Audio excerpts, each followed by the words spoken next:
Hello friends, मैं हूँ अर्जुन। आज की इस वीडियो में बात करेंगे हम रैपिड स्केचिंग के बारे में। मैंने कुछ रेफरेंस लिए हैं पिंटरेस्ट ऐप से और कुछ शेडिंग के बारे में बात करेंगे और फिगर ड्राइंग के प्रपोर्शन किस तरीके से बनाते हैं और बहुत ही क्विक तरीके से स्केचिंग कैसे करते हैं। 2-3 टॉपिक्स से करते हैं एक छोटी सी डेमो। तो सबसे पहले मैं आपको बता दूं, ये कैमलिन की सॉफ्ट चारकोल पेंसिल है और पेपर नॉर्मल है जो प्रिंटिंग पेपर होता है। अभी सबसे पहले मैं एक बेसिक चीज़ें बताता हूँ। जैसे मैंने फ़ोरहेड जो पगड़ी बांधी हुई वहाँ से स्टार्ट किया।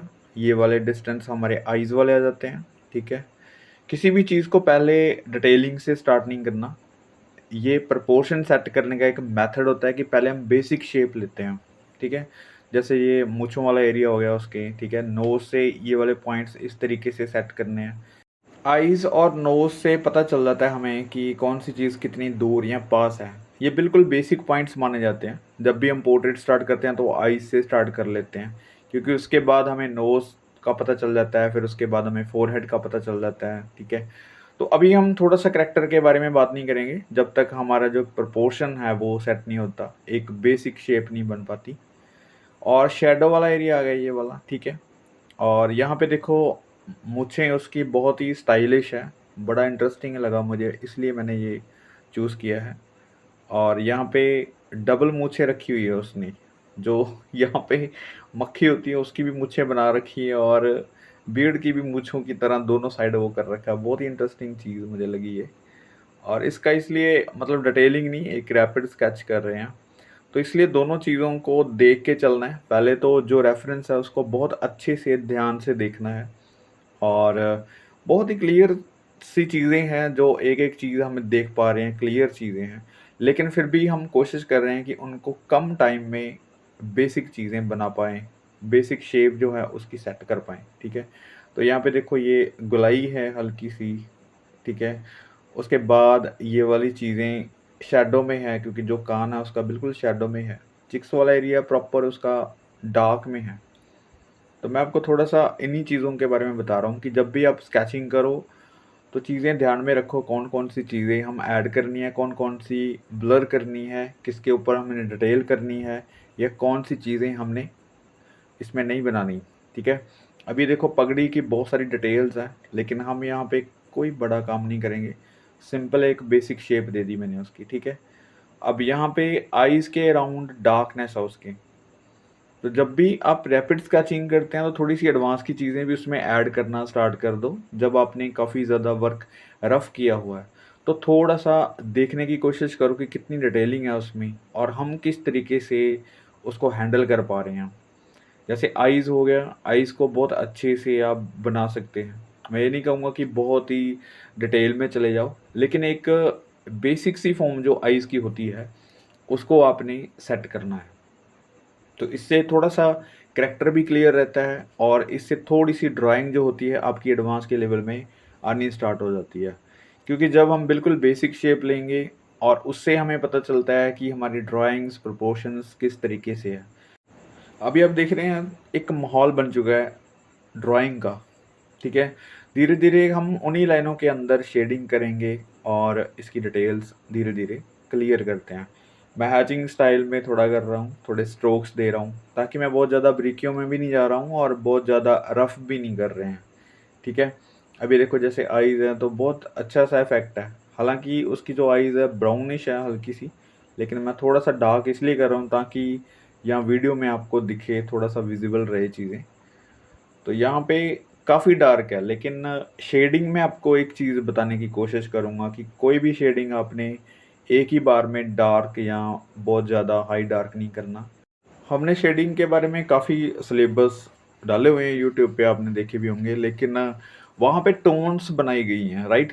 हमने 0 से लेके 6 या 7 टोन्स बनाई हैं। तो उनको हमने step by step he use करना है, राइट? किसी भी पोर्ट्रेट में, स्टिल लाइफ में, लैंडस्केप में या फिर कलर में भी हम टोन बाय टोन ही चलते हैं और किसी भी चीज़ को डायरेक्ट नहीं यूज़ करना। अभी यहाँ पे देखो काफ़ी डेप्थ है, लेकिन फिर भी मैं 2 या 3 लेयर्स में कर रहा हूँ, ठीक है? और ये बहुत ही छोटा-सा स्केच है, बहुत बड़ा नहीं है, 2-3 इंच का फेस होगा, 2 इंच का। और इसको अगर बड़ा करेंगे तो ये लाइनिंग, स्ट्रोक्स ये काफ़ी ज़्यादा लगाने पड़ेंगे, टाइम भी बहुत लगता है, इसलिए मैंने छोटे-छोटे स्केच किए हैं। और आप भी जब स्टार्टिंग में काम कर रहे हैं, अगर आप सीख रहे हैं, तो मुझे लगता है ये साइज़ काफ़ी अच्छा है। इसमें डिटेल भी अच्छी हो जाती है लगभग जितना हम चाहते हैं, और उसके बाद इसकी जो क्वांटिटी है वो ज़्यादा हो जाती है कि धीरे-धीरे हम इस चीज़ों को 3 या 4 स्केच बड़े आराम से 30 मिनट में बना सकते हैं। मतलब 1 घंटे में आप 4-5 स्केच बना सकते हैं ऐसे, कोई बड़ी बात नहीं है। अगर आपकी लाइन प्रैक्टिस है, स्पीड है थोड़ी काम करने की, राइट? तो अभी देखो जैसे हल्की-हल्की शेडिंग हम कर रहे हैं, इस साइड ये देखो काफ़ी डार्क है, ब्रांड नंबर साइड है, ये नेक वाला पॉइंट है, ये भी काफ़ी डार्क है, ठीक है? तो यहीं तक करते हैं, नीचे कपड़ों की ज़्यादा ज़रूरत नहीं है, हम एक फेस को ही हैंडल करते हैं। यहाँ पे देखो लिप्स हैं, काफ़ी डार्क लग रहे हैं ऊपर वाली साइड, फिर जो मूंछें हैं वो हल्की-सी लाइट है, और स्किन टोन है हल्का-सा टोन वाइज़ थोड़ा डार्क है। तो यहाँ पे थोड़ी-सी कलर वैल्यू की बात आ जाती है कि जैसे व्हाइट चीज़ को किसी को कितना शेड करना है, राइट? और स्किन टोन है तो पहले से ही डार्क है, उसमें कौन-सी शेड आती है। टोन्स के बारे में बात अगर करते हैं तो आपके माइंड में ये चीज़ होनी चाहिए, जैसे ये पगड़ी है तो काफ़ी रंग-बिरंगी है, ठीक है? इसकी तो टोन्स बिल्कुल डार्क या फिर मिडल टोन में आ जाती है। स्किन टोन की बात करते हैं तो मिडल टोन से लेके डार्क की तरफ जाता है। उसमें हाइलाइट बहुत ज़्यादा नहीं है, आईज़ में और फोरहेड पे थोड़ा-सा है, यानी कि वहाँ पे मिडल टोन या फिर लाइट वाली शेड आ जाती है लगभग। लेकिन हाइलाइट या बिल्कुल लाइट वाला टोन्स कोई भी नहीं है। बियर्ड में, मस्टैचेस में आपका टोन्स जो है लाइट है, आपके फर्स्ट 3 या 4 टोन्स उसमें फिल कर सकते हैं, ठीक है? जैसे हेयर्स में लाइट है तो ऑब्वियसली आपको वाइट छोड़ना पड़ेगा। फिर क्रीमिश या फिर हल्का-सा डल कलर है, ग्रेइश कलर है, तो उसके लिए टोन्स को तैयार करना आपने कि मिडल टोन तक चले सकते हैं मतलब। और दूसरी चीज़ ये है जो स्किन टोन है वो एक साइड काफ़ी डार्क है, बर्न्ट अम्बर साइड है, ठीक है? तो बर्न्ट अम्बर साइड हम 4 या 5th टोन का इस्तेमाल करते हैं। तो ड्राइंग से लेके जो प्रोपोर्शन और बिल्कुल एंड तक जो शेडिंग वाला पॉइंट्स है, उसके लिए हमें पहले प्रोपोर्शन समझने हैं, फिर धीरे-धीरे उसमें टोन्स फिल करनी है ऐसे, और हमें देखना है कि वैल्यू कहाँ पे कितनी आ रही है। अभी ये काफ़ी डार्क है, लेकिन मैं बहुत ज़्यादा डार्क यहाँ पे कर नहीं रहा हूँ। एक रैपिड स्केच की तरह हम इसके ऊपर काम कर रहे हैं।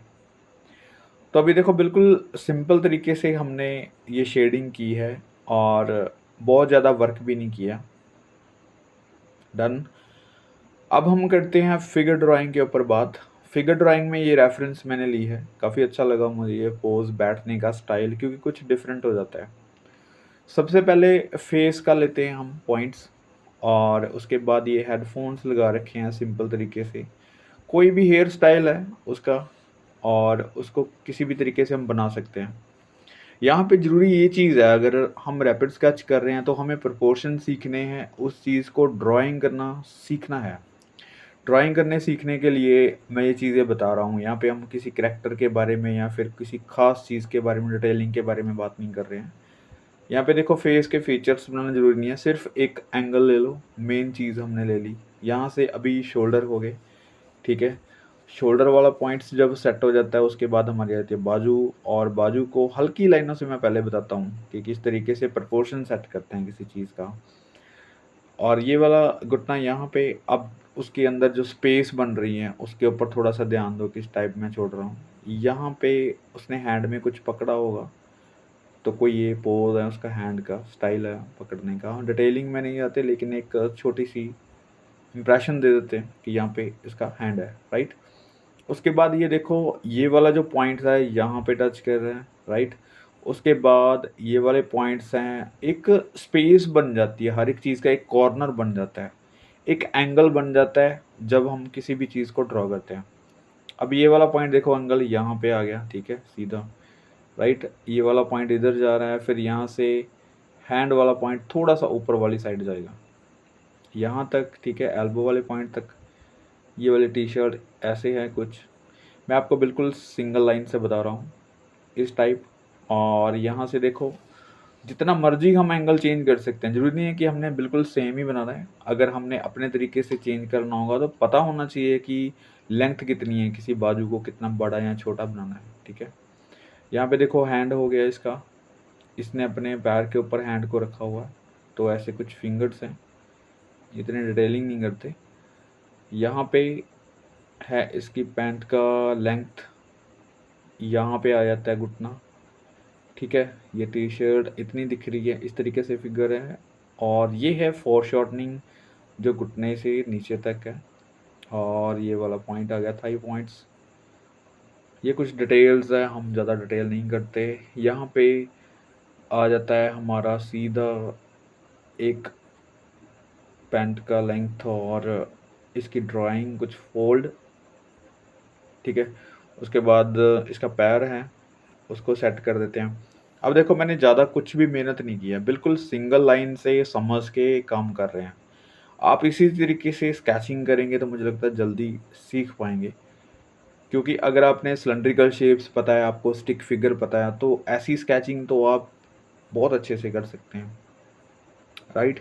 अभी देखो इसमें डिटेलिंग करनी हो तो मैं बहुत कर सकता हूँ, लेकिन हमने सिर्फ एक बेसिक पॉइंट, बेसिक जेस्चर देख के काम किया, ठीक है। यहाँ से अभी स्टार्ट होता है ये वाला पॉइंट और सीधा दूसरे पैर की तरफ। ये हल्का सा फोरशॉर्टनिंग है, आपको दिख रहा होगा क्योंकि पैर दूसरी साइड जा रहा है और इस साइड उसका पैर दिखाई दे रहा है नीचे से, ये वाले पॉइंट्स। तो हर एक पॉइंट को समझना ज़रूरी होता है। आप डिटेलिंग में जा रहे हैं, लेकिन डिटेलिंग से पहले ये चीज़ें सेट करनी है, आपको एंगल देख के ड्राइंग करनी है कोई भी है। और फिगर ड्राइंग में तो बहुत ज़रूरी रहता है एंगल्स। अगर आप इस तरीके से एक जेस्चर बना लेते हैं, एक बेसिक स्ट्रक्चर बना लेते हैं, तो उसके बाद आप जितनी मर्जी उसमें डिटेलिंग फिल करते रहें, फिर आपकी डिटेलिंग जितनी होगी वो अच्छी ही लगेगी। ये देखो बिल्कुल सिंपल सा स्केच है और इसको इस तरीके से कंप्लीट करना है, ठीक है। और ये चीज़ें जो मैं हल्की सी डार्क कर देता हूँ, डन। अब हम करते हैं एक एक्शन फिगर के ऊपर बात, क्योंकि बहुत सारे हम रैपिड स्केच में स्टिल फिगर्स बनाते हैं, स्टिल फिगर सीखते हैं, लेकिन कोशिश करो कि आपको हर तरीके की फिगर्स आनी चाहिए, हर तरीके की ड्राइंग आनी चाहिए। आपके सामने जो मर्जी है उसको ड्रॉ करना आना चाहिए, ठीक है। जैसे ये फेस का एंगल है, मैंने बहुत वीडियो अपलोड की है फेस के ऊपर, पोर्ट्रेट के एंगल्स के ऊपर। आप वहाँ से सीखेंगे तो मुझे लगता है काफ़ी इजी रहेगा, अगर आपको नहीं पता तो। उसके बाद ये देखो टॉर्सो है, टॉर्सो यहाँ पे दिख नहीं रहा है, लेकिन माइंड में रखनी है चीज़ें वही। और यहाँ पे आ जाता है इसका हाथ, ठीक है, टॉर्सो की साइड। इसको हम डार्क कर देते हैं, कुछ ग्लव्स वगैरह चढ़ाए हुए हैं उसने। और यहाँ पे आ गया इसका बाजू, ठीक है, एल्बो वाली साइड, ये वाला पॉइंट दिख रहा है। ये हल्का सा फोर शॉर्टनिंग है। यहाँ पे शोल्डर वाला पॉइंट आ गया। उसने जो पहना हुआ है काफ़ी लूज़ है, तो हमें किसी फिगर की ड्राइंग दिख नहीं रही है, लेकिन उनके कपड़े हैं जो काफ़ी ज़्यादा फोल्ड और ऐसे मूव है, उसकी मूवमेंट है, ठीक है। और हमारे माइंड में वही चीज़ें रहनी चाहिए जो हमने बेसिक स्ट्रक्चर सीखा है, क्योंकि कपड़े बाद में आते हैं। पहले हम एक बेसिक स्ट्रक्चर रेडी करते हैं, उसके बाद चीज़ें आप जो मर्जी उसको कैरेक्टराइज करो, कितना मर्जी उसके ऊपर वर्क करो, लेकिन एक बेसिक फॉर्म जो स्टिक फिगर हम बनाते हैं बॉडी की, उसको हमेशा माइंड में रखना है कि इसकी लेंथ कैसे आएगी। जैसे ये घुटना है, तो मेरे माइंड में वही चीज़ें हैं कि ये घुटना लगभग इतना आ जाएगा। इसमें बहुत ज़्यादा कपड़े पहने होंगे, कुछ ज़्यादा एक्स्ट्रा कुछ पहना होगा, तब भी हमें उतने ही बनाने हैं हाथ पैर तो, क्योंकि वो एक बेसिक स्ट्रक्चर है, ठीक है। यहाँ पे शूज़ हैं और यहाँ पे उसका हैंड दिखाई दे रहा है नीचे से, राइट, उसको शूज़ को टच करता हुआ पीछे। और यहाँ पे इसका शूज़ है, उसका एंगल कुछ इस तरीके से है, तो इस साइड बना दो इसको, ठीक है। ये भी हल्का सा फोर शॉर्टनिंग है, नीचे की तरफ जाता हुआ पैर छोटा दिखाई दे रहा है इस साइड। और ये कुछ फोल्ड्स हैं, हमें कुछ ज़्यादा ज़रूरी नहीं है, मैं लाइनों में ही कर रहा हूँ। लाइन जो हो रहती है हमारी फिगर ड्राइंग में, उसको हमें फोकस करना आसान हो जाता है। अगर मैं यहाँ पे शेडिंग करूँगा, बहुत ज़्यादा टोन्स फिल करूँगा, तो मुझे लगता है आप लाइनों को भूल जाएंगे कि कहाँ पे कौन सी लाइन थी, कैसे एंगल लिया था। इसलिए मैं ज़्यादा शेडिंग नहीं कर रहा हूँ। और पोर्ट्रेट में शेडिंग थोड़ा सा समझना ज़रूरी था, इसलिए मैंने किया था। और यहाँ पे देखो फोल्ड्स हैं, और फोल्ड्स को सिर्फ एक फील देना है, एक एक फोल्ड को बनाने नहीं बैठ जाना। आपने समझना है कि बस कुछ इस तरीके से फोल्ड हो सकते हैं। ये एक क्विक मूवमेंट की फ़ोटो खींची गई है कि उसने एक एक्शन लिया और क्लिक कर दिया। उसके बाद दोबारा अगर ऐसा एक्शन लेगा, दोबारा क्लिक होगा तो ऐसे फ़ोल्ड्स भी नहीं बनेंगे और कुछ ऐसा एक्शन भी सेम नहीं रहेगा। ये चीज़ें माइंड में रखनी है कि अगर हम ऐसा पोज़ बनाएँगे तो कुछ भी तरीके से बना सकते हैं, लेकिन एक एक्शन ऐसा लगना चाहिए। इसके फ़ोल्ड किसी भी तरीके से बना सकते हैं। जो नेचुरल लग रहे हैं वहाँ पे उसको तो ट्राई करो, लेकिन हम अपने तरीके से स्किन के ऊपर थोड़ा-सा चिपके हुए भी बना सकते हैं। ज़रूरी नहीं है कि इसके ऐसे लूज़ कपड़े ही बनाने हैं। तो अभी देखो बिल्कुल सिंपल सी डेमो हमने की है और कोशिश करो इस तरीके से काम करने की। मिलते हैं किसी नेक्स्ट वीडियो में फिर। Thank you so much for watching this video.